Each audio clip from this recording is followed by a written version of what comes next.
మత్తయి సువార్త 7వ అధ్యాయం 21వ వచనం. ప్రభువా ప్రభువా అని నన్ను పిలుచు ప్రతివాడును పరలోక రాజ్యంలో ప్రవేశింపడు గాని పరలోకమందున్న నా తండ్రి చిత్త ప్రకారము చేయువాడే ప్రవేశించను. హల్లెలూయా. పరలోకంలో ఎవరు ప్రవేశిస్తారంట అంటే స్వర్గంలోకి ఎవరు వెళ్తారంట? ఎవరు వెళ్తారని చెప్తున్నది ఇక్కడ వాక్యం. చూడండి, స్వర్గంలోకి ఎవరు వెళ్తారంట? ప్రభువా ప్రభువా అని పిలిచే ప్రతివాడు స్వర్గంలోకి వెళ్తారంట. అంతేనా? అలాగే ఉంది అక్కడ. ప్రభువా ప్రభువా అని నన్ను పిలిచి ప్రతివాడు స్వర్గంలోకి పోడు, కానీ ఆ స్వర్గంలో ఉండే నా చిత్త ప్రకారం ఎవరైతే చేస్తారో వాళ్ళు మాత్రమే స్వర్గంలోకి ప్రవేశిస్తారు అని దేవుడు చెప్తున్నాడు. అసలు ప్రభువా ప్రభు అని పిలవడం అంటే ఏంటి అంటే దాని అర్థం ఏంటంటే, ప్రభువా ప్రభు అని నన్ను పిలిస్తే వాడంతా ప్రభువా ప్రభు అని నన్ను పిలిచిన వాళ్ళంతా పరలోకంలోకి వచ్చేరు. నా చిత్తం ఎవరైతే చేస్తారో దాని వాళ్ళు మాత్రమే ఆ పరలోకంలోకి ప్రవేశిస్తారు. అంటే భూమి మీద అయితే ఆశీర్వాదం అని చెప్పచ్చు. పరలోకం అంటే స్వర్గం, అది చనిపోయిన తర్వాత. భూమి మీద అలాంటి స్వర్గం లాంటి అనుభవాలు, ఆశీర్వాదాలు, మేలులోకి ప్రవేశిస్తారు అంటున్నాడు దేవుడు. అది ఎవరి గురించి చెప్తున్నాడు? ఎవరు ప్రవేశిస్తారంట? ప్రభువా ప్రభు అని పిలిచేవాడు ప్రవేశించడంట. అంటే ఏంటి? ప్రభువా ప్రభు అని పిలవడం అంటే ఏంటి? ప్రార్థన చేసేవాడు. ఎవరు? ప్రార్థన చేసేవాడు పరలోక రాజ్యంలో ప్రవేశించడంట. మరి మేము ఎందుకు ప్రార్థన చేసేది? ప్రార్థన చేసేవాడికి మేలులు, ఆశీర్వాదాలు, పరలోకము, స్వర్గం ఇవన్నీ రాకపోతే మనం ఎందుకు ప్రార్థన చేయాలా? చెప్పండి. దేవుడు ఏం చెప్తున్నాడు? ప్రభువా ప్రభువా యేసు ప్రభువా యేసు ప్రభువా అని మీరు ప్రార్థన చేసినంత మాత్రాన మీరు పరలోకంలోకి వచ్చారు అని చెప్తున్నాడు. మరి మనం ప్రార్థనలు చేయాలా? దాని అర్థం ఏంటంటే, ఆ వాక్యం అర్థం ఏంటంటే, ప్రభువా ప్రభువా అని యేసయ్యా యేసయ్యా అని ప్రార్థనలు చేసినంత మాత్రాన మీకు మేలులు, ఆశీర్వాదాలు, మంచి, పరలోకం, స్వర్గం ఇవన్నీ రావు. ప్రార్థనతో పాటు ఆ నెక్స్ట్ ఉండే చేయాలంట. అదేంటంటే, నువ్వు ప్రార్థన యేసయ్యా యేసయ్యా యేసయ్యా అని ప్రార్థన చేయకపోయినా ఆ నెక్స్ట్ ఉండేది ఖచ్చితంగా చేయాలంట. అదేంటే, నా చిత్త ప్రకారం ఎవడైతే చేస్తాడో వాడికి భూలోకంలో మేలులు, ఆశీర్వాదాలు, మంచి, స్వర్గం లాంటి అనుభవాలు ఇక్కడ ఈ భూలోకాన్ని విడిచిపెట్టిన తర్వాత స్వర్గం ప్రవేశం ఉంటుంది. అంటే దేవుడు ఏం చెప్తున్నా అంటే, మీరు ప్రభువా ప్రభువా ప్రభు అని ప్రార్థన చేసి యేసయ్య మమ్మల్ని కాపాడు రక్షించని ప్రార్థన చేసి, నువ్వు మేలు చేయ ఆశీర్వదించని ప్రార్థన చేసి, తర్వాత నా చిత్త ప్రకారం చేయకుండా మీ ఇష్ట ప్రకారం మీరు నచ్చినట్లు మీకు ఉన్నట్లు మీరు ఉంటే మీరు చేసిన ప్రార్థన వేస్ట్, మీరు అనుకున్నది ఏమి జరగదు అనేది దేవుని అక్కడ ఉద్దేశం. ఇప్పుడు దేవుడు ఏం చెప్తున్నాడు? ప్రభువా ప్రభు అని పిలిస్తే జస్ట్ ప్రార్థన చేసినంత మాత్రాన మీరు పరలోక అనుభవాలు మీకేమి కలవు. అయితే నా చిత్త ప్రకారం ఎవరైతే చేస్తారో వాడే పరలోకంలోకి పోతారు అంటున్నాడు. ఇప్పుడు ఆయన చిత్త ప్రకారం చేయడం అంటే ఆయన చిత్తం ఏంటో తెలియాలి కదా. చిత్త ప్రకారం, దేవుని చిత్త ప్రకారం చేసేవాడే ప్రవేశిస్తాడు, ఆ పరలోక అనుభవాలను పొందుకుంటాడు. అంటే ఆయన చిత్తం ఏంటో తెలిస్తేనే కదా మనం దాన్ని అనుసరిస్తున్నామా లేదా అని తెలుస్తుంది. ఇప్పుడు దాని అర్థం ఏంటంటే, దేవుని చిత్తం మనకు తెలిసి ఉండాలి. ఏంటి చెప్పండి? దేవుని చిత్తం. అసలు చిత్తము అంటే ఏంటి అది చెప్పండి. చిత్తము అంటే ఏంటి? దేవుని చిత్తం, దేవుని చిత్తం, నా చిత్తం, వాళ్ళ చిత్తం, వీళ్ళ చిత్తం అంటాం. అసలు దేవుని చిత్తము అనే మాటకు అర్థం ఏంటండి? చిత్తము అనే మాటకు అర్థం ఏంటంటే కోరుకున్నది, ఆశించినది. ఏంటి? కోరుకున్నది, ఆశించినది. అంటే దేవుడు ఏదైతే కోరుకున్నాడో, దేవుడు ఏదైతే మనని ఆశిస్తున్నాడో దాన్ని ఎవరైతే చేస్తారో వారికే ఈ లోకంలో ఆశీర్వాదం కానీ, మేలు కానీ, పరలోక అనుభవాలు కానీ. అయితే ఆ దేవుని చిత్తం ఏంటి, దేవుడు కోరుకున్నది ఏంటి, ఇవన్నీ మనకు తెలియాలి. అప్పుడే మనం వాటిని అనుసరిస్తున్నామా లేదా. ఒకవేళ అనుసరిస్తుంటే గ్రేట్, మనకు అన్నీ లభిస్తాయి. అనుసరించకపోతే ప్రభువా నేను అనుసరించేలాగా నన్ను మార్చండి అని మనకు అర్థమవుతుంది. ఇప్పుడేంటి, ఇప్పుడు దేవుడు మనతో ఏం మాట్లాడబోతున్నాడంటే దేవుని చిత్తం మన దృష్టిలో ఎలా ఉంది చెప్పండి. 3 క్వశ్చన్లు ఏంటంటే మొదటి క్వశ్చన్, దేవుడి చిత్తం మన జీవితంలో మనం దేవుని చిత్తాన్ని ఏ విధంగా తీసుకోవాలి, ఒకటో క్వశ్చన్. రెండో క్వశ్చన్, దేవుని చిత్తాన్ని జరిగిస్తే మనకు కలిగే లాభాలు ఏంటి. మూడో క్వశ్చన్, దేవుడి చిత్తం అంటే ఏంటి.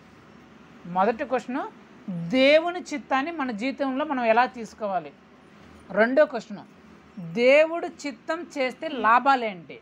మూడో క్వశ్చన్, దేవుడి చిత్తం అనగా ఏంటి. ఈ 3 క్వశ్చన్లు మనకు తెలుసుకుంటే మనం అలా ఉన్నామా, అలా చేస్తున్నామా, అవి చేసి అలాంటి పొందుకుంటున్నామా అనేది మనకి తెలుస్తుంది. హల్లెలూయా. రేయ్ రేయ్ లే అప్పుడే పడుకున్నాం. ఏనా పడుకుంటాను అప్పుడే అరగంటన్నా వినాలా, 15 నిమిషాలను విని పడుకోవాలా. సరేనా? ఫస్ట్ ఎప్పుడు నీకు కళ్ళు మూసి ఎప్పుడు నిద్రపోతానుకో అప్పుడు నిద్రపో. అంతేగాని నిద్ర రాకపోయినా కూడా పడుకొని నిద్రపోకూడదు. అది దరిద్రం. నిద్ర రాకపోయినా కూడా అదే పనిగా నిద్ర తెచ్చుకొని మరీ పడుకుంటే దరిద్రం, సకల దరిద్రానికి కారణం అదే. నిద్ర వచ్చేంతవరకు వెయిట్ చేసి నిద్ర వచ్చిన తర్వాత పడుకోవాలి, అది మేలు. అంతేగాని నిద్ర రాకపోయినా కూడా అదే పనిగా పడుకొని అటదొల్లి నిద్ర వచ్చేలాగా తెప్పించుకొని పడుకోకూడదు, అది సకల దరిద్రాలకు కారణం. సరేనా? సరే వినండి. ఇప్పుడు మొదటి క్వశ్చన్ ఏంటంటే దేవుని చిత్తం మన జీవితంలో ఎలా మనం తీసుకుంటున్నాం, ఎలా తీసుకోవాలి. దేవుడి చిత్తం అంటే మీకు చెప్పండి, దేవుడు కోరుకున్నది, దేవుడు మన దగ్గర నుంచి ఆశించినది మనం ఎలా తీసుకోవాలి అనేదానికి 3 ఉంటాయి. అదేంటంటే మొదటి చూద్దాం, కీర్తనలు 48 చదువుమా. కీర్తనలు 48. దేవుని చిత్తాన్ని మనం ఎలా తీసుకోవాలి, దేవుని కోరికను మనం ఎలా తీసుకోవాలి, దేవుని మన దగ్గర నుంచి ఆశిస్తున్నది మనం ఎలా తీసుకోవాలి అనేది కీర్తనలు 48 వచనం చదువుమా.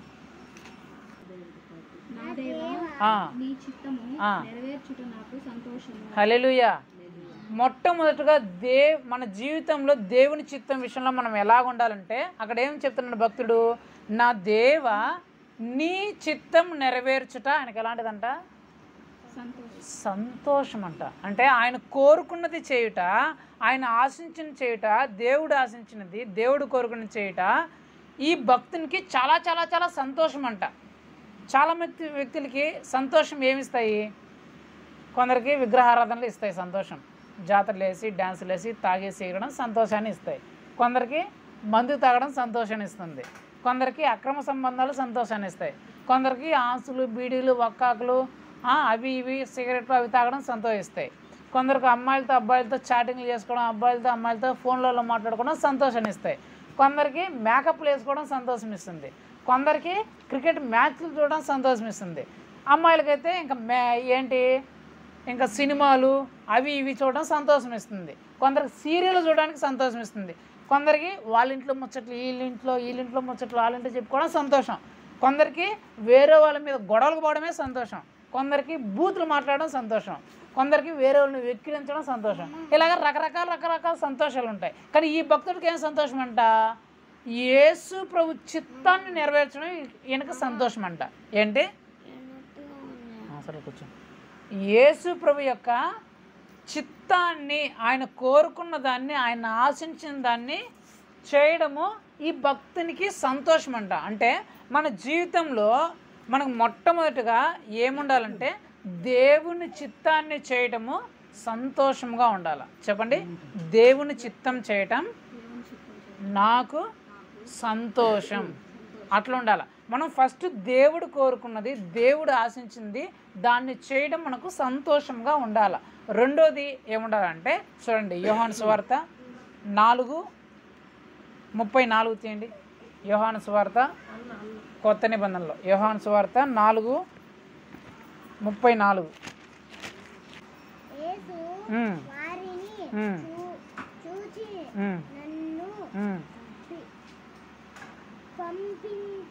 పంపిన వారిని చిత్తము నెరవేర్చుటయు ఆయన పని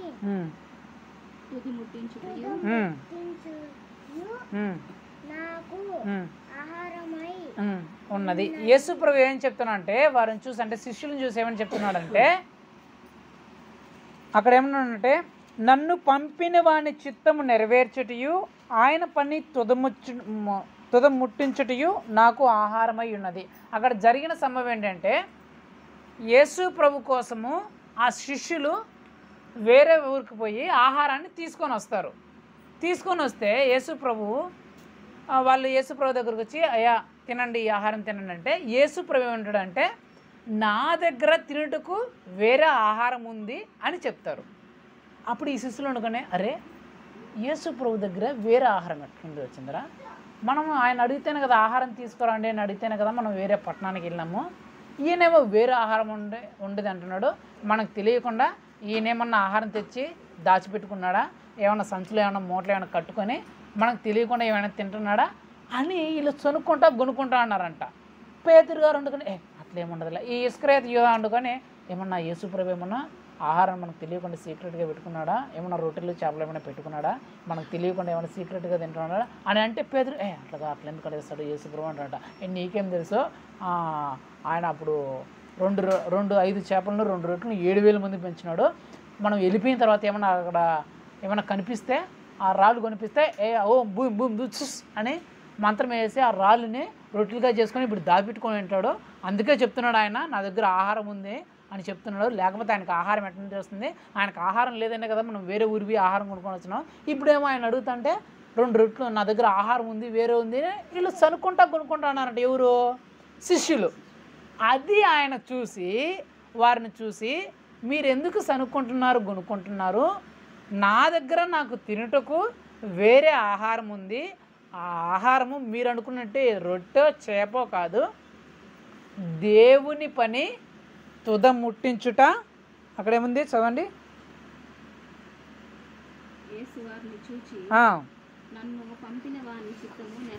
హల్లెలూయా. ఏంటంట, దేవుడు ఆయన దేనికోసమైతే పంపించినాడో ఆ చిత్తమును నెరవేర్చుట ఆయనకి ఆహారము పానమై ఉన్నదంట. అంటే దేవుడు చెప్పిన పని చేయటము ఆయనకు భోజనము ఆహారం కంటే ఎక్కువగా ఉందని అర్థం. దాని అర్థం ఏంటంటే, దేవుని పని చేయుట భోజనం కంటే ఆహారం తీసుకోవడం కంటే ఎక్కువగా ఆయన ఎంచుకున్నాడంట. అంటే దాని అర్థం ఏంటంటే, దేవుడు కోరిక ఏదైతే నెరవేర్చాలనుకుంటున్నాడో, దేవుడు చెప్పిన పని ఏదైతే చేయాలనుకుంటున్నాడో దానికంటే తినడాన్ని కానీ త్రాగడాన్ని కానీ ఆయన ఎక్కువగా ఎంచుకోలేదంట. రెండో క్యారెక్టర్ మన దాంట్లో ఏముండాలంటే, యేసు ప్రభు చిత్తాన్ని మనకు చేయుట ఆహారం తినడం కంటే నీళ్లు తాగడం కంటే మనకు ఎక్కువగా ఉండాలి. ఎగ్జాంపుల్ చెప్పాలంటే, ఈరోజు పెన్షన్ డబ్బులకు వచ్చినారు, నేను బ్యాంకుకి వెళ్ళినాను, పెన్షన్ డబ్బులకు వచ్చినాడు. ఎప్పుడు? పొద్దున్నే ఉదయకాల సమయం 10 గంటలకు వచ్చినారు ముసలోళ్ళు అందరూ. పెన్షన్ డబ్బులు అకౌంట్లో పడింది తీసుకోవాలని వచ్చినారు. దాదాపు 3 గంటల వరకు 4 గంటల వరకు అక్కడే ఉన్నారు. నేను ఉండి, ఏంట్రా మీరు ఇందరూ వచ్చినారు, ఎప్పుడు వచ్చినారు మిమ్మల్ని అడిగితే, మేము అయ్యా పొద్దున్నే వచ్చినాము పెన్షన్ డబ్బుల కోసము అన్నారు. మరి ఇంతవరకు ఉన్నారు పెన్షన్ డబ్బులు తీసుకోలేదా అంటే, తీసుకోలేదయ్యా 3 అయిపోయింది 4 అయిపోయింది అన్నారు. మరి మధ్యాహ్నం అన్నం తిన్నారంటే, మేము తినలేదు అన్నారు. అదేంది అన్నం తినలేదు, ఎందుకు తినలేదంటే, మాకు ముందు పెన్షన్ డబ్బులు తీసుకున్న తర్వాత మళ్ళీ వెళ్ళి అన్నం తింటాము అని చెప్పినారు. అంటే వాళ్ళ దృష్టిలో అన్నం తినడము నీళ్లు తాగడం కంటే ఏది ఎక్కువ? డబ్బులు తీసుకోవడం ఎక్కువ. వాళ్ళ దృష్టిలో అన్నము కంటే నీళ్లు కంటే డబ్బులు వాళ్ళకి ఎక్కువగా ఉంది. కాబట్టి డబ్బుల కోసం వాళ్ళు అన్నాన్ని కూడా నీళ్లు కూడా పక్కనే పెట్టినారు. ఇలాగా యేసు ప్రభు దృష్టిలో ఏది ఎక్కువ అంట? దేవుడు చెప్పిన పని ఏదైతే ఉందో దాన్ని చేయటము యేసు ప్రభు దృష్టికి ఎక్కువ అంట. ఆహారం తినడం కంటే నీళ్లు తాగడం కంటే అది ఎక్కువ అంట. ఇంకా మీకు ఎగ్జాంపుల్ చెప్పాలంటే నన్నే తీసుకోండి. మధ్యాహ్నం అంతా కష్టపడి వస్తాను కదా, మధ్యాహ్నం అంతా ఆఫీస్ అంతా తిరిగేసి చుట్టూ అంతా తీసుకొని వస్తాను.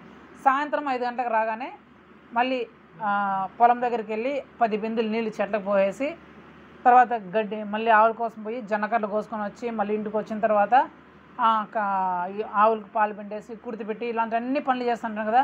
అప్పుడు కడుపులో చాలా ఆకలి వేస్తూ ఉంటుంది, చాలా ఆకలి వేస్తూ ఉంటుంది. మధ్యాహ్నం అంతా తిరిగి మళ్ళీ ఆ నీళ్ళంతా పోసి జొన్నకర్రలు కోసుకొని వచ్చి ఆవులకు అవి పెట్టి ఇవి పెట్టి పాలు పిండి అవి చేసి ఇవి చేసి ఆకలి ఎక్కువ ఎంత పడితే అంతగా వేస్తూ ఉంటుంది. అప్పుడు టైం ఎంత 7:30 అవుతూ ఉంటుంది. మామూలుగా ఏం చేస్తాం 7:30 కంటే ప్రార్థన అని చెప్పేస్తాం.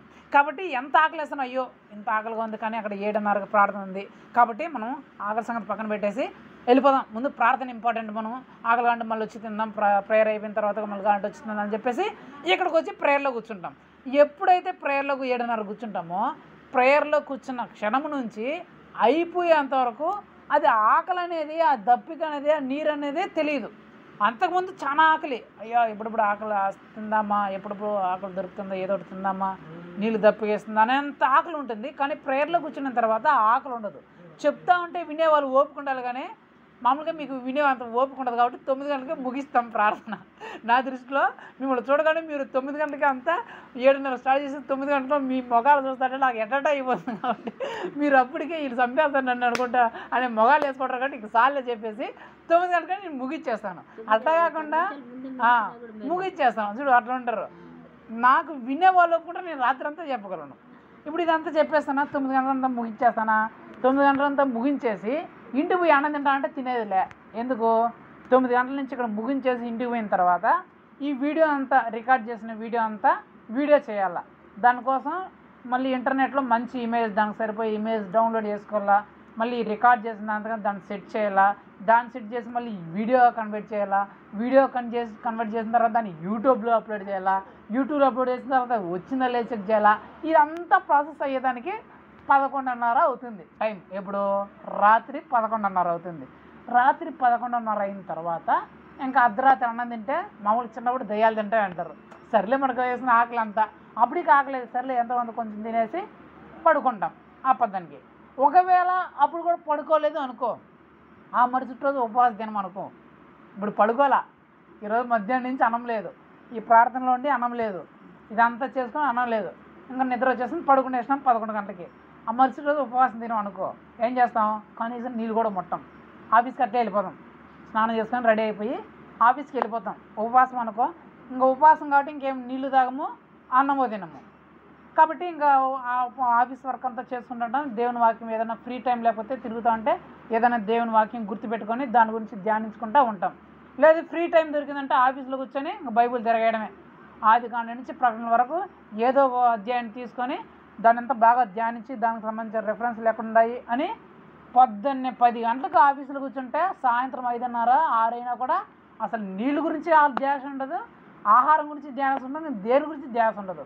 అంటే ఎందుకు, ఎప్పుడైతే మనం దేవుని చిత్తాన్ని నెరవేర్చాలనుకుంటామో, ఆయన పంపిన పని మనం చేయాలనే ఆశ ఉంటామో, అప్పుడు ఈ ఆహారము నీళ్ళు అనేటివి మనకు గుర్తురావు, వాటి మీద మనకు ధ్యాస ఉండదు.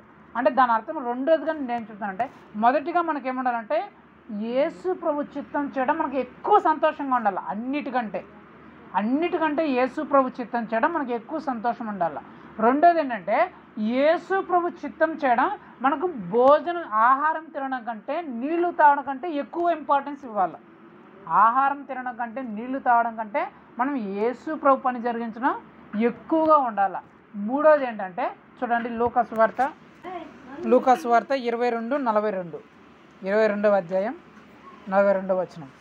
తండ్రి, ఈ గిన్నె నా యొద్ద నుండి తొలగించుటకు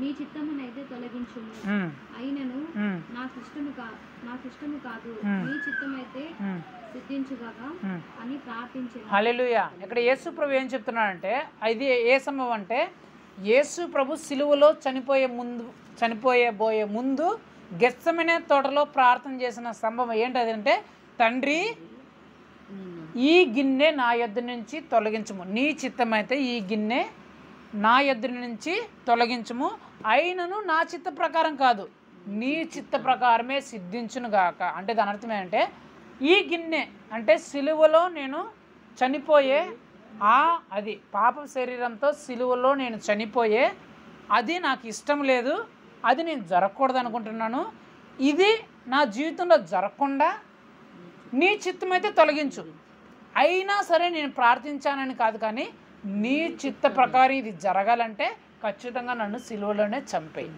అంటే దేవుడు యేసుప్రభు ఏం చెప్తున్నాడు అంటే, మూడో విషయంగా దేవుని చిత్త ప్రకారం కోసం మనం ప్రాణాన్నైనా సరే లక్ష్య పెట్టకూడదు.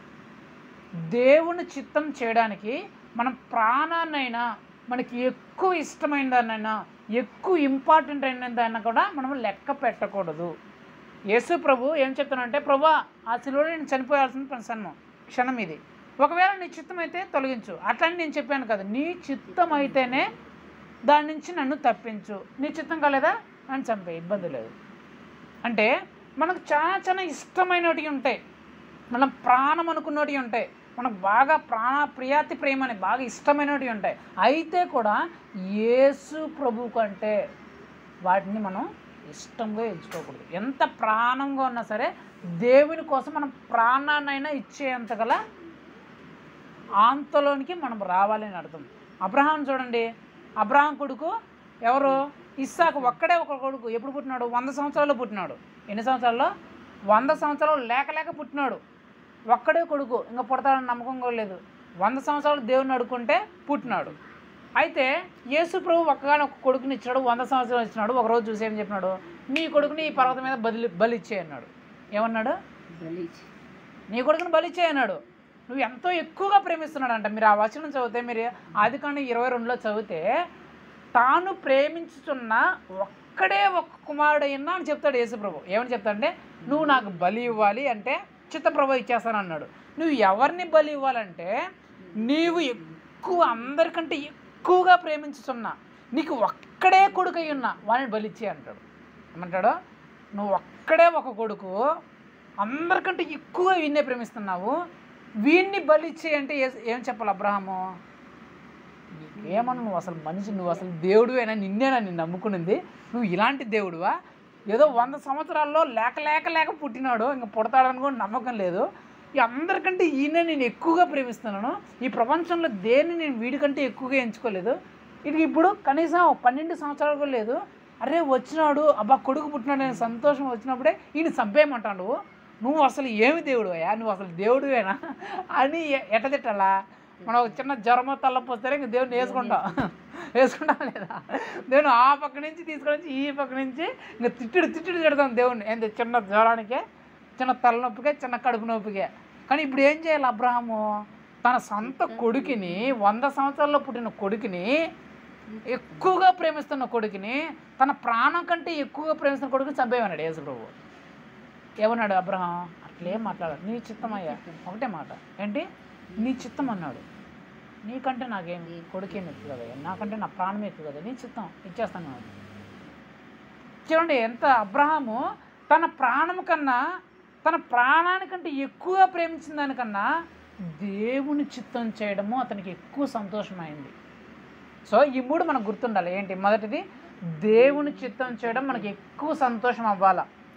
రెండోది, దేవుని చిత్తం చేయడం మనం ఆహారం కంటే నీళ్ళు కంటే ఎక్కువై ఉండాలి. ఆహారం సంపాదించుకోవడం కంటే, నీళ్ళని సంపాదించుకోవడం అంటే, వీటి సంపాదించుకోవడం కంటే ఎక్కువ అయిపోవాలి. మూడోది ఏంటంటే, దేవుని చిత్తం చేయుట మనం ప్రాణము కంటే, మనం ప్రాణంగా ప్రేమించిన వాడి కంటే ఎక్కువై ఉండాలి. ఈ 3 లక్షణాలు మనకు ఉండాలి. అర్థమైందా? మొదటి క్వశ్చన్ ఏంటి? దేవుని చిత్తం నీ జీవితంలో ఎలా ఉండాలి? అర్థమైందా? ఎలా ఉండాలంటే ఈ 3.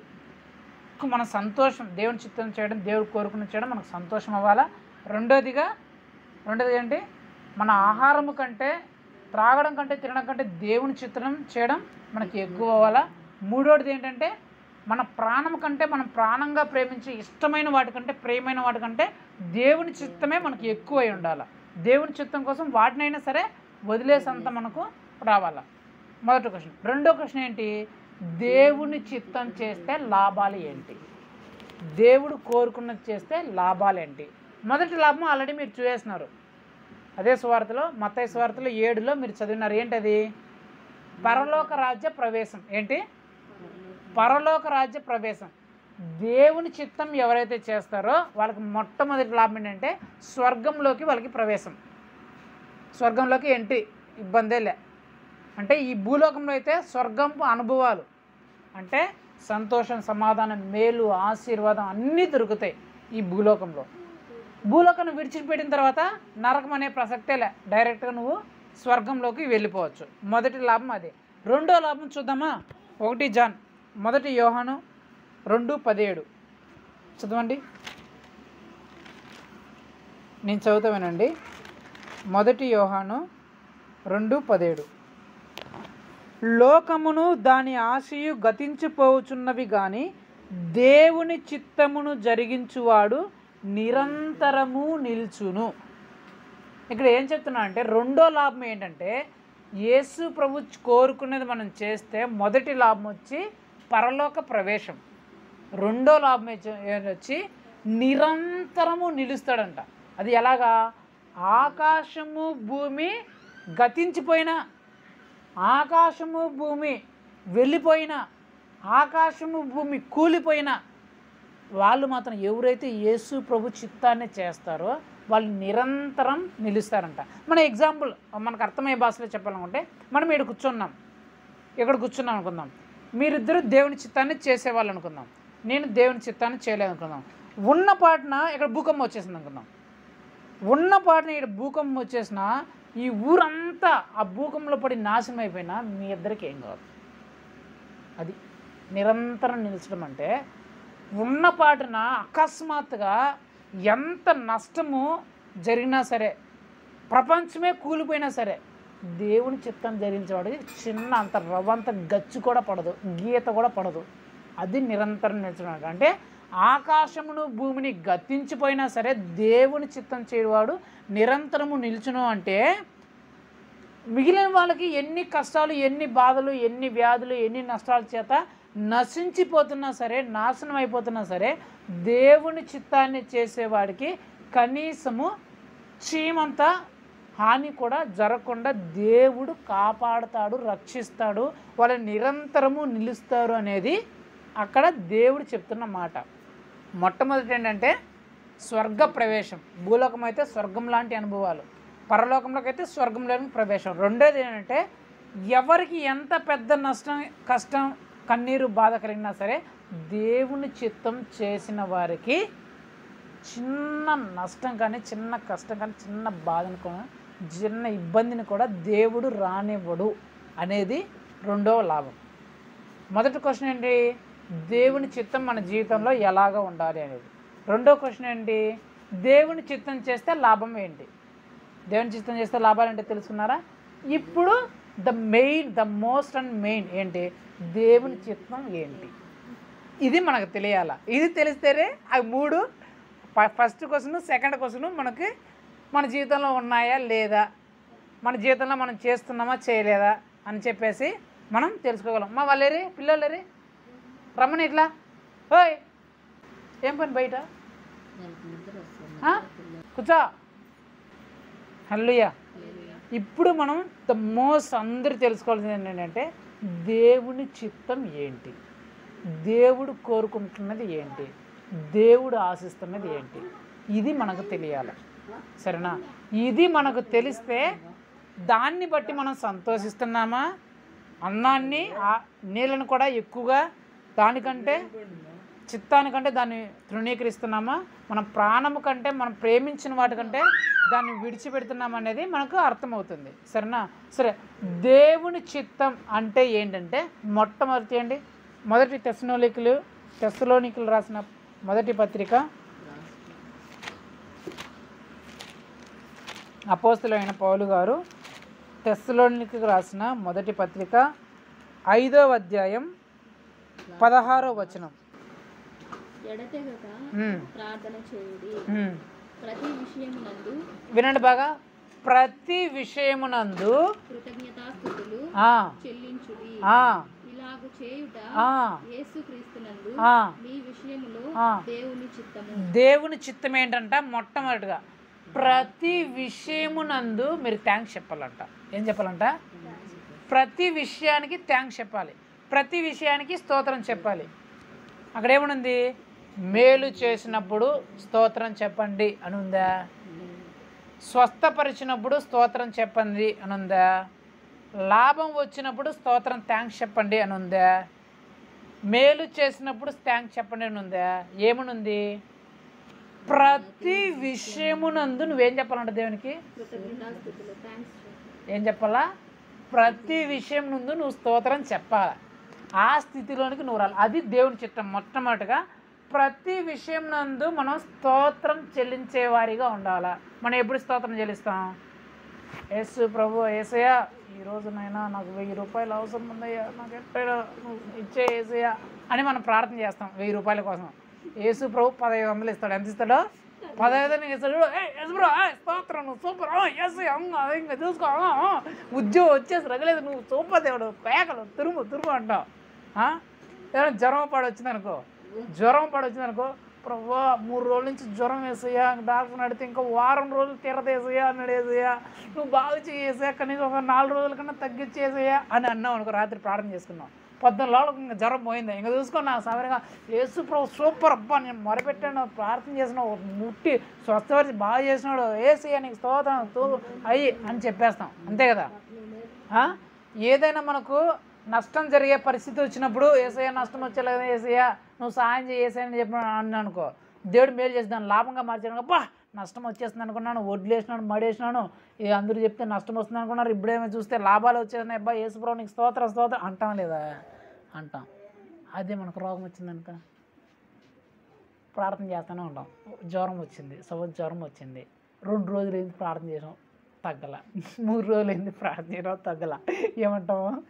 ఈ దేవుడు కళ్ళు లేవు, వీడికేమి లేవు, స్తోత్రం బాయా అంత బాయా, తిట్లు వచ్చే నోట్లోకి, దేవుని తిడితే దేవుని దూషిస్తాం, ఇంక వేసుకో దేవుడిని, ఇంకంతా దేవుడికి ఇంకా మనం చుక్కలు చూపిస్తాం, దేవుడికి చూపించేస్తాం మనం, దేవుని ఇంకా వేసుకుంటాం అట్లే. మనం ఇంట్లో వేసుకుంటాం, దేవుని వేసుకుంటాం. ఏదన్నా నష్టం వచ్చిందనుకో, యేసు ప్రభు నేను 2 రోజుల నుంచి నమ్మాను, రోజు చర్చికి వస్తాడా, రోజు దశమ భాగాలు వేస్తాడా, రోజు కాணிకలు వేస్తాడా, రోజు కుటుంబ ప్రార్థన చేసుకున్నాడా, నువ్వు నాకేం చేయాలా, నువ్వు దేవుడు కాదు, నువ్వు అది కాదు, ఇది అని చెప్పేసి వేసుకుంటాం. అంతే కదా. కానీ దేవుడు ఏం చెప్తున్నాడు? ప్రతి విషయము నందు నువ్వేం చేయాలంట? థ్యాంక్స్ చెప్పాలంట. నీకు నష్టం వచ్చినా లాభం వచ్చినా, కన్నీరైనా సంతోషమైనా, వ్యాధి అయినా స్వస్థత అయినా, మేలైనా కీడైనా, ప్రతి విషయం నుండి ఏం చెప్పాలా? థ్యాంక్స్ చెప్పాలా. యోబు గురించి తెలుసా మీకు? యోబు తెలుసు కదా. ఒక రోజులో ఏం పోయినాయి ఆయనకి? ఏం పోయినాయి? 10 మంది బిడ్డలు పటక్ అయిపోయినారు. 10 మంది, 3 కుమార్తెలు, 7 కుమారులు, 10 మంది దెబ్బలు ఒకే రోజులో 25 సంవత్సరాల వాడికి టపక్ అయిపోయింది. ఒక దెబ్బకు చచ్చిపోయారు 10 మంది. అదే రోజున మొత్తం ఆస్తి అంతా శత్రువు వచ్చి పట్టుకోపోయినారు. అదే రోజే ఆవులు, పశువులు, బంగారు అంతా ఉండే ఆస్తి అంతా పట్టుకొని పోయారు. ఒక దెబ్బలో 10 మంది కుమారులు ఒకే రోజు కూలితే చచ్చిపోయినారంట. ఇప్పుడు ఏం చేయాలా? అప్పుడు యోబు ఏం చేయాలా? ఎందుకు చేయాలంటే చెప్తా చూడండి. ఆ బిడ్డల కోసము, ఆ ఆస్తి కోసం ప్రతిరోజు దాదాపు ఒక 100 మెట్లు ఉంటే, ఇప్పుడు కొండ గిండని పోతారు కదా, మెట్లు ఎక్కిపోతారు కదా, అట్లాంటి 100 మెట్లు ఎక్కి అక్కడ పోయి ప్రతిరోజు వాళ్ళ కోసం, ఒక్కొక్కరి కోసం ఒక కోడి దూడను, పొట్టేల్ని బలి ఇచ్చి యేసు ప్రభుకి ప్రార్థన చేశాడంట. యేసు ప్రభువా నా బిడ్డలను కాపాడు, నా బిడ్డలను కాపాడు, నా బిడ్డలను కాపాడు అని చెప్పేసి ప్రతిరోజు రోజుకు 10 గొర్రెలు చొప్పున 100 మెట్లు ఎక్కి, ఎంత వయసులో? దాదాపు ఒక 60-70 సంవత్సరాల వయసులో ఎక్కి ప్రతిరోజు వారిని కాపాడు అని చెప్పి ప్రార్థన చేస్తున్నాడు యోబు. ఒకరోజు ఏమైంది? కరెక్ట్గా వయసుకు వచ్చినారు, చేతికి వచ్చినారు, ఒక దెబ్బలో చచ్చిపోయినారు అందరూ. ఇప్పుడు ఏం చేయాలి యోబు? ఎట్లా తిట్టాల దేవుణ్ణి? ఏమయ్యా ప్రతిరోజు 100 మెట్లు ఎక్కి ప్రతిరోజు, ఒక రోజు కూడా తప్పకుండా 10 గొర్రెల్ని, 10 పొట్టేల్ని నేను నరుకుతున్నా నీ కోసం, కాపాడని నిన్ను ప్రార్థిస్తున్నా. ఇప్పుడు చేతికి వచ్చారు బిడ్డలు, ఇంకా వాళ్ళు కష్టపడి నన్ను పోషిస్తారు, నన్ను కూర్చోబెట్టి సాకుతారు అనుకున్న సమయంలో నువ్వు దీని నుంచి భూకంపాన్ని ఇచ్చేసి, ఇల్లు కూల్చేసి, ఒక దెబ్బకు చంపేసినావా నా పిల్లలందరినీ, ఆస్తి అంతా ఎత్తుకొని అలా చేసినవే. ఇప్పుడు ఈ సమయంలో మనమైతే ఏం చేస్తాం? దేవుణ్ణి, మన పిల్లోలకి, మన ఇంట్లో వాళ్ళకి చిన్న వ్యాధి రోగం వస్తే మనం దేవుణ్ణి ఇంకంత చేస్తాం కదా. ఈ సిచ్యువేషన్లో, యోబు సిచ్యువేషన్లో మనం ఉంటే ఏం చేస్తాం? మనకే 10 మంది పిల్లలు ఉండి, ఆ 10 మంది పిల్లలు ఒక్కరోజులో చచ్చిపోతే, ఒకరోజు 1 సంవత్సరం తర్వాత 2 సంవత్సరాలు కాకుండా ఒక్కరోజే 10 మంది చచ్చిపోతే మనం ఏం చేస్తాం? దేవుణ్ణి ఏం చేస్తాం చెప్పండి? ఎట్లా తిడతాం? కానీ యోబు ఏమన్నాడు తెలిసిన? యెహోవా ఇచ్చాడు, యెహోవా తీసుకున్నాడు, యెహోవా స్తోత్రం అన్నాడంట. ఏం చెప్పాడండి యోబు? ఏం చెప్పినాడు? ఏం చెప్పాల్సిన యోబు ఏం చెప్పినాడు? దేవుని దూషించి, నిందించి, దేవుని విడిచిపెట్టేసి, దేవుడు నాకు అవసరం లేదని చెప్పాల్సిన యోబు ఏమన్నాడు? యెహోవా ఇచ్చాడు, యెహోవా తీసుకున్నాడు, యెహోవా స్తోత్రం అంట, థ్యాంక్స్ అంట, హల్లెలూయా. యోబు ఏం చెప్పాడు? దేవునికి స్తోత్రం. అలాంటి పరిస్థితుల్లో కూడా, అంత నష్టంలో, అంత బాధలో, అంత కన్నీరులో యేసుప్రభు నీకు స్తోత్రం ఇది ఇచ్చినందుకు. నా బిడ్డల్ని ఇప్పుడు చచ్చిపోయినారయ్యా నీకు స్తోత్రం అయ్యా. నా బిడ్డలు బిళ్ళారయ్యా నీకు స్తోత్రం అయ్యా. నాకు ఆస్తి అంతా పోయిందయ్యా నీకు స్తోత్రం అంటున్నాడు అంట యోబు. పౌలు శీలని బంధించి చెరసాలలో వేసినాడు. అక్కడ జైల్లో బాగా సువార్త చేస్తుంటే, పాస్టర్ లాగా చేస్తుంటే అన్యాయంగా ఎత్తుకుని జైల్లో వేసినారంట. మీరు చదవండి మళ్ళీ కావాలంటే అపోస్తల కార్యంలో ఉంటుంది. అపోస్తల కార్యంలో 17వ అధ్యాయంలో ఉంటుంది. పౌలు శీలు దేవుని కోసం ప్రయాసపడుతుంటే, సువార్తను ప్రకటిస్తుంటే అన్యాయంగా వాళ్ళని పట్టుకొని పోయి జైల్లో వేసినారంట. ఇప్పుడు జైలు వేస్తే ఏం చేయాలి వీళ్ళు? ఏమయ్యా నీ కోసమే నేను స్వార్థ ప్రకటిస్తుంటే, నీ పని నేను చేస్తుంటే నువ్వు ఎత్తుకొని పోయి నన్ను జైల్లో వేస్తావా? నువ్వు ఏం దేవుడు అంటే దూషించారా దూషించకూడదా? చెప్పండి మనలో అన్నమాట. యేసుప్రభు కోసం అంత కష్టపడి స్వార్థ ప్రకటిస్తూ ఊరూరు తిరుగుతూ యేసుప్రభే నిజమైన దేవుడు, యేసుప్రభు నమ్ముకోండి మేలు జరుగుతుంది, మంచి జరుగుతుందని చెప్తున్నాడు అంటే వీళ్ళందరూ. పౌలు శీల పోయి పాస్టర్లు, వాళ్ళిద్దరు పాస్టర్లు పోయి ప్రకటిస్తుంటే ఒక ఊర్లో వీళ్ళందరూ ఇద్దరిని పెట్టుకొని జుట్టు పట్టుకొని లాక్కొని పెట్టుకుని పోయి జైలు వేసినారంట. ఇప్పుడు ఏం చేయాలి? జైలు వీళ్ళ ఏం చేయాలా? దేవుని దూషించాలా లేదా? నీ పని చేస్తుంటే ఇట్లా చేసినావు, నువ్వేం దేవుడు అయ్యా, నువ్వు కాపాడాలనుకున్నావు కానీ నువ్వు ఎత్తుకొని జైలు వేస్తావని అని అనాలా లేదా? వాళ్ళు ఏం చేశారంట, ఆ జైల్లో కూర్చొని స్తోత్రం చెల్లింతము, స్తుతి స్తోత్రం చెల్లిందని పాటలు పాడుతున్నారంట. కానీ చదవలేదు. 17వ అధ్యాయంలో ఉంటుంది. అపోస్తల కార్యంలో ఆ 17వ అధ్యాయం నేను చదివినప్పుడు నేను వండర్ అయిపోయినా. యోబు గురించి చదివినప్పుడు నాకు పిచ్చెక్కిపోయింది. ఏంట్రా 10 మంది కుమార్తెలు ఒక దెబ్బతో చచ్చిపోతే, ఉన్న ఆస్తంతో ఒక దెబ్బతో పట్టుకొని పోతే స్తోత్రం అని చెబుతున్నాడు ఏంట్రా యోబు? అరే ఏంట్రా ఇది అనుకుంటాను నేను. అక్కడ ఆయన సేవ చేస్తుంటే జుట్టు పట్టుకొని పోయి లాక్కొని జైలు వేసి జైల్లో కూర్చొని వీళ్ళు దూషించి కూడా స్తోత్రం చెల్లించుము అని పాటలు పడుతున్నారేంట్రా, స్తోత్రం చెల్లిస్తున్నారేంట్రా. నాకు పిచ్చెక్కిపోతుంది వాళ్ళని చూస్తే. ఆ యోబుని కానీ వాళ్ళని కానీ చూసినప్పుడు ఎట్లా అనిపిస్తుందంటే, అసలు వీళ్ళు ఏంటి ఇలా ఉన్నారు వ్యక్తులు, ఇట్లా చూస్తున్నారేంట్రా, ఇట్లా చేస్తున్నారేంట్రా అంటే ఓహో అనిపిస్తుంది నాకు. ఆ తర్వాత ఆ వచనం గుర్తు వచ్చింది ఏంటి, ప్రతి విషయమునందు మీరు దేవునికి స్తోత్రం చెల్లించండి, ఇది దేవుని చిత్తం మీ విషయంలో. దేవుని కోరిక ఏంటి? మొట్టమొదటి కోరిక ఏంటి? ఏం కోరిక చెప్పినాం? మొట్టమొదటి కోరిక ఏంటి?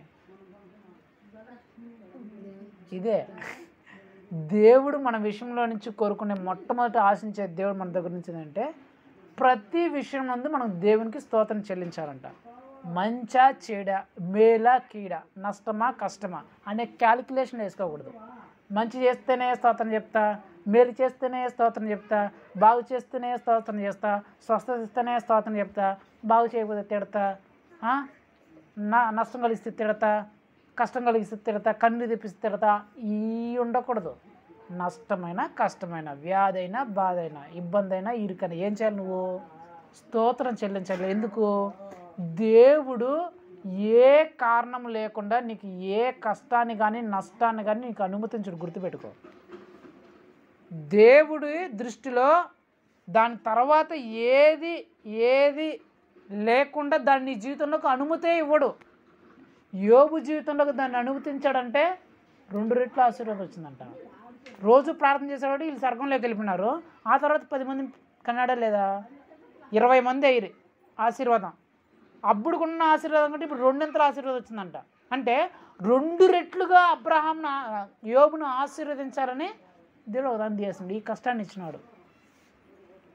ఈ పౌలు శీల గురించి అక్కడ కూడా చూసుకుంటే, అక్కడ జైలు అధికారి కుటుంబాన్ని, ఆ జైల్లో ఉండే వాళ్ళందరినీ రక్షించడానికి, వారి మారు మనసు పొందడానికి, దేవునిలోకి నడిపించడానికి ఈయన్ని జైల్లో పెట్టించాడు దేవుడు.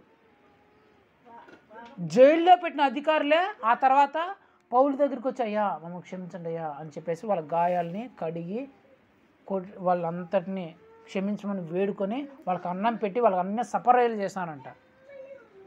అబ్రహాము తన కుమారుని బలి ఇచ్చినాడా? ఇలా అబ్రహాము తన కుమారుని బలి ఇవ్వమని చెప్పడానికి గల కారణం ఏంటి? అబ్రహామును ఆశీర్వదించాలంట. మీరు చదవండి, కావాలంటుంది 22వ అధ్యాయం చదవండి. యోబు 1వ అధ్యాయం 1వ అధ్యాయం చదవండి, 1వ అధ్యాయం 2వ అధ్యాయం చదవండి. అపోస్తల కార్యంలో ఆ 17వ అధ్యాయంలో మీరు చదవండి తర్వాత కాలండి మీకు టైం ఉంటే.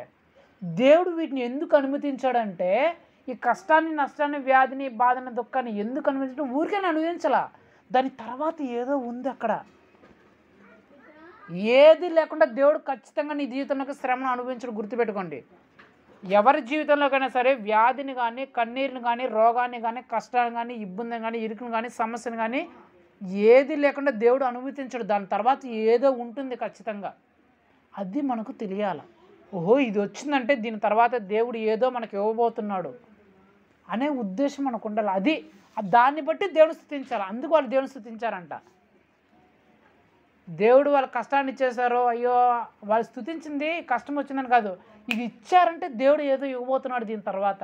ఈ శోధన ఇచ్చాడంటే దేవుడు ఏదో. అందుకే పౌలు గారు ఏంటి, కొంచెం కాలపు శ్రమ మాకు నిత్యమైన జీవ కిరీటాన్ని దయచేయబోతున్నాయి. అంటే వాళ్ళు కొంచెం కాల శ్రమను చూడలేదంట, దాని తర్వాత రాబోయే నిత్యమైన జీవాన్ని, అత్యధికమైన ఆశీర్వాదాన్ని చూస్తున్నాడు. అందుకు వాళ్ళు స్తోత్రం చెప్తున్నారు. అందుకు మనం స్తోత్రం చెప్పాలి. మనకు వచ్చిన వ్యాధిని బట్టో కన్నీరుని బట్టో మనం కృంగిపోకూడదు. మనకు వచ్చిన నష్టాన్ని బట్టి నువ్వు దేవుడు కాదు అది కాదని చెప్పి దేవుడు దూషించకూడదు. నీకు కష్టమైన, వ్యాధైనా, కన్నీరైనా, బాధ అయినా, సంతోషమైన ఏదైనా సరే నువ్వేం చేయాలా? స్తోత్రం లేసయ్యా. ఏమి ఇచ్చినా నీకు స్తోత్రాలు, ఏమి ఇవ్వకుండా నీకు వందనాలు పాటలు పాడుకునేది కాదు. అది మనం ప్రవర్తించే వారిగా ఉండాలి. అది దేవుడు కోరుకుంటున్నది ఏంటి? దేవుని చిత్తం చేయాలి. అదేంటి? ప్రతి విషయంలో నువ్వు దేవునికి కృతజ్ఞతాస్తుతులు చెల్లించడం ఆయన చిత్తం. ఏదైనా సరే నువ్వు స్తోత్రం చెల్లించడం ఆయన దృష్టిలో ఆయన చిత్తమై ఉన్నది. అది నువ్వు చేయాలా. రెండోది అక్కడే చూడండి, 4వ అధ్యాయం ఆ తెస్సలోనికలోని పక్క పేజీలోనే 4:3 నుంచి 5 వరకు చదువు. 4వ అధ్యాయం 3 నుంచి 5 వరకు. మీరు పరిశుద్ధ గలటై అనగా మీరు జారత్వమునకు దూరముగా ఉండుటయే దేవుని చిత్తము. హల్లెలూయా. అక్కడ ఏం చెప్తున్నా? మీరు పరిశుద్ధులగుటయే అనగా జారత్వము నుండి మీరు దూరముగా ఉండుటయే దేవుని చిత్తం. దాని కింద చదివితే, మీలో ప్రతివాడును దేవుని ఎరుగని అన్యజనుల వలె కామాభిలాష యందుగాక పరిశుద్ధత యందును ఘనత యందును తన ఘటమును ఎట్లు కాపాడుకొనువలనో అది ఎరిగి ఉండుటయే దేవుని చిత్తం. ఇక్కడ రెండోదిగా ఏం చెప్తానంటే, దేవుని చిత్తం మన విషయంలో ఏంటంటే మనం పరిశుద్ధంగా ఉండుటయే దేవుని చిత్తం అంట. దానికి ఎక్స్ప్లెనేషన్ కింద రాస్తున్నాడు. అదేంటంటే, నీ శరీరమును పరిశుద్ధముగా పవిత్రముగా కాపాడుకొనుటయే దేవుని చిత్తం. చాలామంది ఈ శరీరాన్ని రకరకాల వాటి చేత అపవిత్రం చేస్తున్నారట. ఇంతకుముందు చెప్పినాం, కొందరు విగ్రహారాధనల చేత అపవిత్రం చేస్తున్నారు, కొందరు మద్యము చేత అంటే మందు చేత, బీడీలు, వక్కాకులు, ఆన్సులు, సిగరెట్లు వీటి చేత ఈ శరీరాన్ని అపవిత్రం చేస్తున్నారు. కొందరు అక్రమ సంబంధాల చేత, వ్యభిచార క్రియల చేత అపవిత్రం చేస్తున్నారు. కొందరు ప్రేమ పేరు చేత, యవ్వనస్తులతో ప్రేమ పేరుని చేత ఈ శరీరాన్ని అపవిత్రం చేస్తున్నారు. కొందరు మేకప్ల చేత అపవిత్రం, కొందరు సినిమాలని, షికార్లని, అవని ఇవని వాటి చేత వీటి చేత పోగిరిగా అల్లరిచిల్లగా బూతులు మాట్లాడే వాటి చేత ఈ శరీరాన్ని అపవిత్రం చేస్తున్నారంట. దేవుడు ఏం చెప్తున్నాడు? అలా మీరు ఉండకుండా తమ శరీరాన్ని జాగ్రత్తగా ఈ అపవిత్రత నుంచి కాపాడుకుంటూ ఉండుటయే దేవుని చిత్తం. అంటే ఈ లోకంలో మీరు ఉన్నంత కాలము ఈ శరీరాన్ని అపవిత్రపరిచేటి అనేకమంటి మీ దగ్గరకు వస్తాయి. అలాంటి సందర్భంలో ఆ శరీరాన్ని అపవిత్రం చేసే వాటిలో నువ్వు పడిపోకుండా నీ శరీరాన్ని కాపాడుకోవడమే దేవుని చిత్తం. మొదటిదేంటి? ప్రతి విషయం ముందు దేవునికి స్తోత్రం చెప్పడం ఆయన చిత్తం అయితే, రెండోది ఏంటి? నీ శరీరాన్ని అపవిత్రం చేసుకోకుండా, దేని చేతనైనా అపవిత్రం చేసుకోకుండా పరిశుద్ధంగా ఉండటే దేవుని చిత్తం. జోసెఫ్ని చూడండి, యోసేపుని పాపం చేసే అవకాశం వచ్చేసింది, పాపం చేయొచ్చు. ఆ స్త్రీ, ఆ రాణి, ఆ ఇంట్లో ఉండే రాణి, మనం వ్యభిచారం చేద్దాం, పాపం చేద్దామని చెప్పింది. కానీ యోసేపు దేవునికి భయపడి ఆ పాపాన్ని చేయకుండా తప్పించుకొని పారిపోయాడంట. అది దేవుని చిత్తం. అలా నీ శరీరాన్ని నిన్ను పాపంలో పడేసే, అపవిత్రంలో పడేసే, నిన్ను చెడు చేసే అనేక సంగతులు నువ్వు వస్తాయి, నీ శరీరం జోలికి వస్తాయి. అలాంటి సందర్భంలో నువ్వు అపవిత్రంలో పడిపోకుండా, ఆ పాపంలో పడిపోకుండా నువ్వు నీ శరీరాన్ని కాపాడుకోవడమే దేవుని చిత్తమై ఉంది. కాబట్టి ఈ విషయంలో మనం చాలా జాగ్రత్తగా ఉండాలి.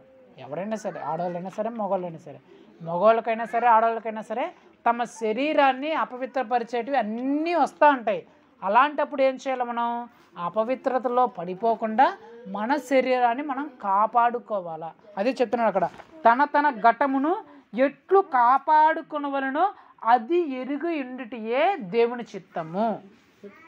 అర్థమైందా? మన శరీరాన్ని మనం చాలా జాగ్రత్తగా కాపాడుకోవాలి. అది రెండోది దేవుని చిత్తం. ఈ రెండో విషయంలోనికి వస్తే, రెండో విషయంలో అంటే మన శరీరాన్ని దేని విషయంలో కాపాడుకోవాలని వేస్తే, ఎగ్జాంపుల్ బైబిల్లో నుంచి మనం చెప్పాలనుకుంటే చెప్పినాం. ఒకరు ఎవరు? యోసేపు గురించి చెప్పినాం. శద్రక్ మేషక్ అబేద్నెగో దానియేలు అనే వాళ్ళు కూడా ఉన్నారు. ఈ దానియేలు శద్రక్ మేషక్ అబేద్నెగోలు మీరు పాడబడతారు కదా, దానియేలు సింహాల బోన్లో అని ప్రార్థన చేస్తారు, అగ్నిగుండంలో పడివేసిన కాపాడను యెహోవా నీ నామం ఎంత బలమైన ప్రార్థన చేస్తాం కదా. ఆ పాటలో ఏంటంటే దానియేలుకు శద్రక్ మేషక్ అబేద్నెగోలకి వాళ్ళు యవ్వన కాలంలో ఉన్నప్పుడు ఆ ఊర్లోకి వచ్చినప్పుడు మద్యం ఇచ్చినట్టు వాళ్ళకి మందు మాంసము వాళ్ళని చెడు చేసే వాళ్ళ శరీరాలని అపవిత్రపరిచేటి వాళ్ళు ఇచ్చినారంట. మీరు కావాలంటే చదవండి, దానియేలు 1వ అధ్యాయంలో ఉంటుంది. వాళ్ళు ఇచ్చి మీరు తాగండి, ఇవి మీరు తాగితే మీకు మంచి బాడీ వస్తుంది, రాజు ఎదుట మీరు బాగా కనిపిస్తారని చెప్తే వాళ్ళు ఏం చెప్తారంటే, అమ్మో ఇది దేవునికి వ్యతిరేకం, మేము యేసయ్యని నమ్ముకున్న వాళ్ళం, ఈ మద్యం జోలికి మా శరీరాన్ని అపవిత్రపరిచే వాటి జోలికి మేము అదే సేమ్ నేను ఏదైతే చెప్తానంటే మా శరీరములని ఇవి అపవిత్రపరుస్తాయి, ఇవి మా దేవునికి అసహ్యం, కాబట్టి మా శరీరాలని అపవిత్రం చేసి వీటి జోలికి మేము పోము అని చెప్పేసి వాళ్ళు ఆ మద్యాన్ని కానీ మాంసాన్ని కానీ ముట్టుకోకుండా ఆకుకూరలు వాటితోనే నీళ్లు తాగి ఉంటారంట.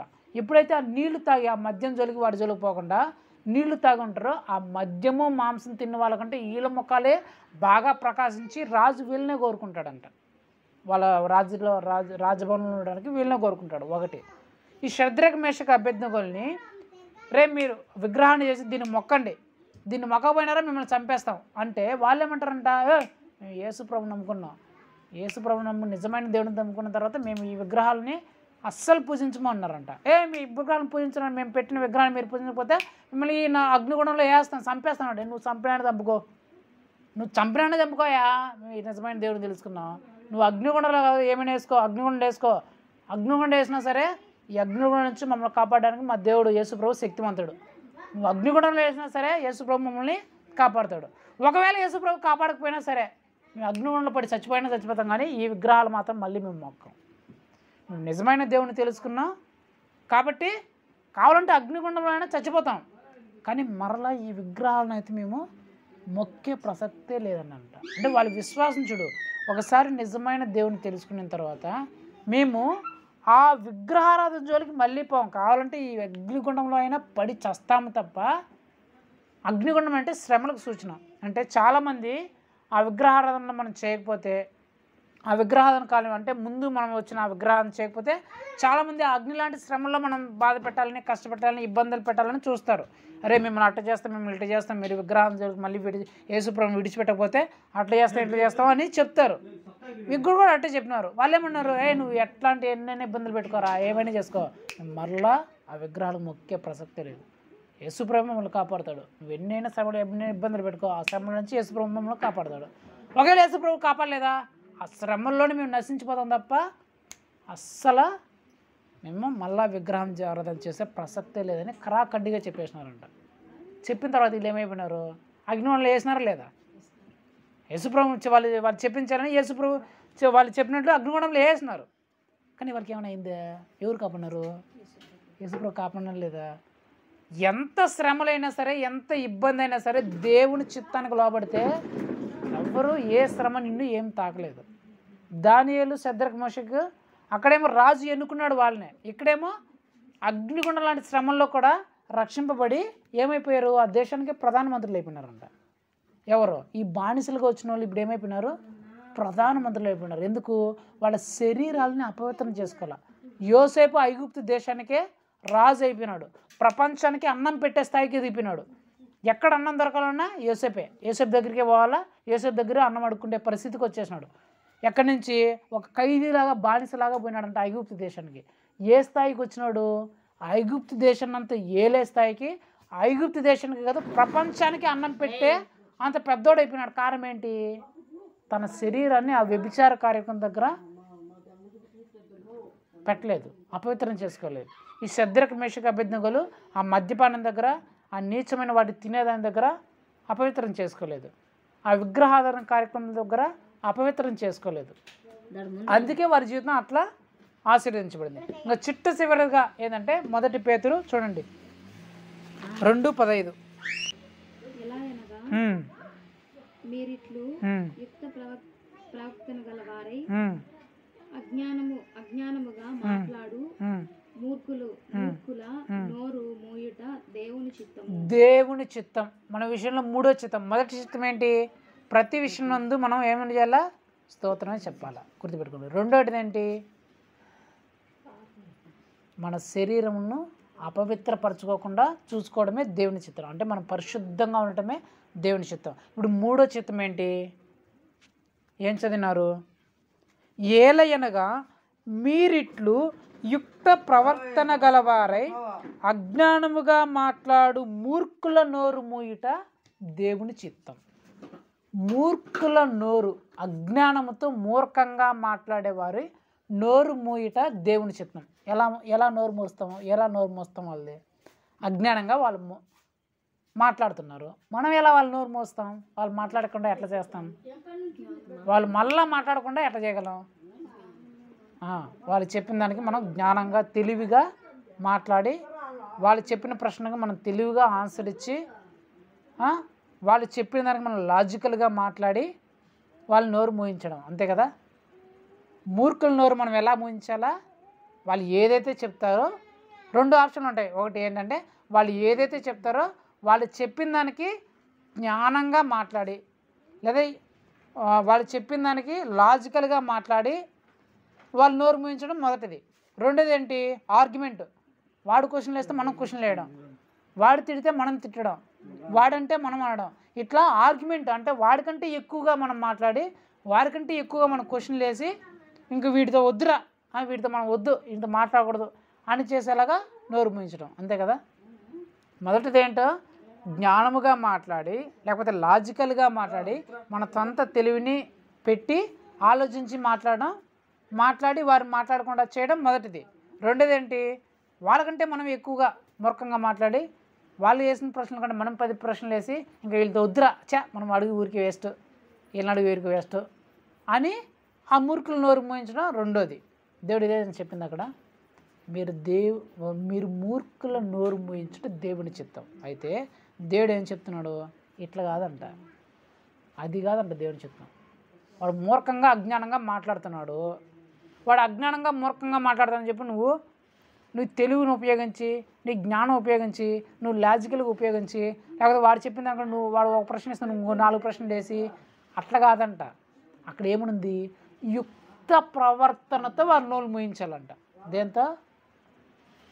యుక్త ప్రవర్తన అంటే నీ క్యారెక్టర్తో, నువ్వు చేసే పనితో, నువ్వు నడుచుకునే విధానంతో, నువ్వు ప్రవర్తించే ప్రవర్తనతో వారు నోరు మూయించాల. అంటే మూర్ఖులు అజ్ఞానంగా రకరకాలుగా మనం మాట్లాడుతూ ఉంటారు. అజ్ఞానులు, మూర్ఖులు, వాళ్ళకి తెలియని వారి గురించి రకరకాలుగా మూర్ఖత్వంతో వాళ్ళు ఏదేదో మాట్లాడుతుంటారు.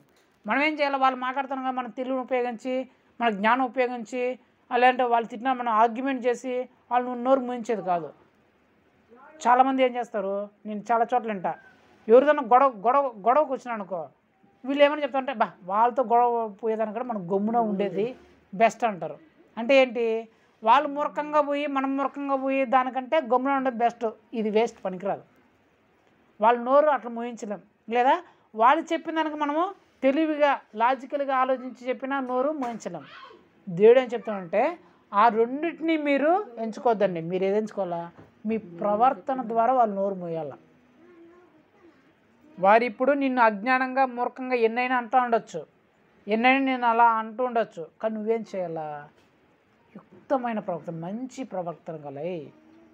ప్రవర్తన గలవారై వారు నోరు మరలా తెరవకుండా మూయించేయాలి. సపోజు ఇప్పుడు ఎగ్జాంపుల్ చెప్పాలంటే, మనం ఏదైనా మంచి పనే చేస్తాను అనుకుందాం, వాళ్ళు అనవసరంగా మన మీద ఏదైనా మోపినా అనుకుందాం, వాళ్ళు నింద మోపినా అని చెప్పేసి మనం లాజికల్ పెట్టి, లేదంటే వాళ్ళ మీద గొడవ పోయి, నన్ను ఇట్లా అంటావు అట్లా అంటావు అని చెప్పేసి వాళ్ళు ఇంకో సరే వద్దు అనుకునేలా చేయకూడదు. వాడు అట్లా నిందేసినా సరే మనం మన ప్రవర్తనని బాగా వాడి ఎదుట బాగా నిరూపించుకుంటే వాడు చూసి చ ఇదంత మంచి ప్రవర్తనగా వారినా మేము ఎట్లా నిందని చెప్పేసి వాడి నోరు మూసుకోవాలి. వాళ్ళే నోరు మూసుకోవాలి. మనం అన్ని వాళ్ళే మన ప్రవర్తన చూసి నోరు మూసుకునేలాగా మనం చేయాలి. కింద ఫుట్ నోట్లో చూడండి, అక్కడ యుక్త ప్రవర్తన గలవారై పైన ఏముంది 2 అని ఉందా? యుక్త ప్రవర్తన గలవారై 2వ అధ్యాయం 15వ వచనంలో 16వ వచనంలో మీరిట్లు యుక్త ప్రవర్తన గలవారై పైన 2 ఉందా? ఆ పుట్ నోట్లో కింద 2 అనేది కింద ఏం రాస్తున్నారు చూడండి, కింద పుట్ నోట్లో 2 దాని పక్కన ఏముంది?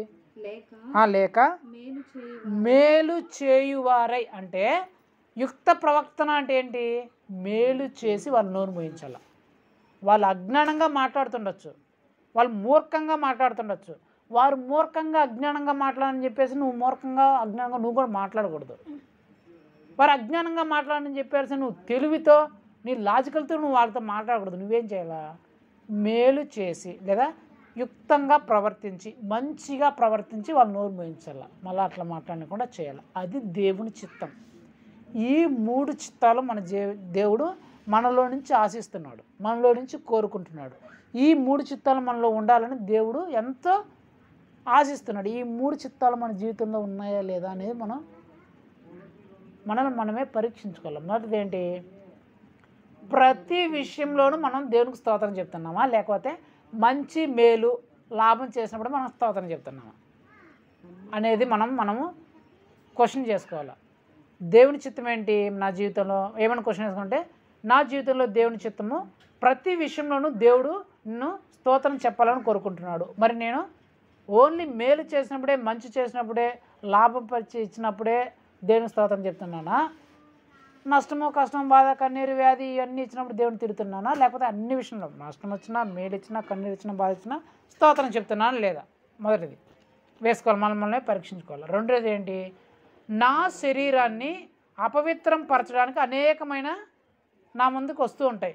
అలాంటి సందర్భంలో నా శరీరాన్ని నేను అపవిత్రపరచుకుంటున్నానా, లేకపోతే పరిశుద్ధంగా జాగ్రత్తగా కాపాడుకుంటున్నానా?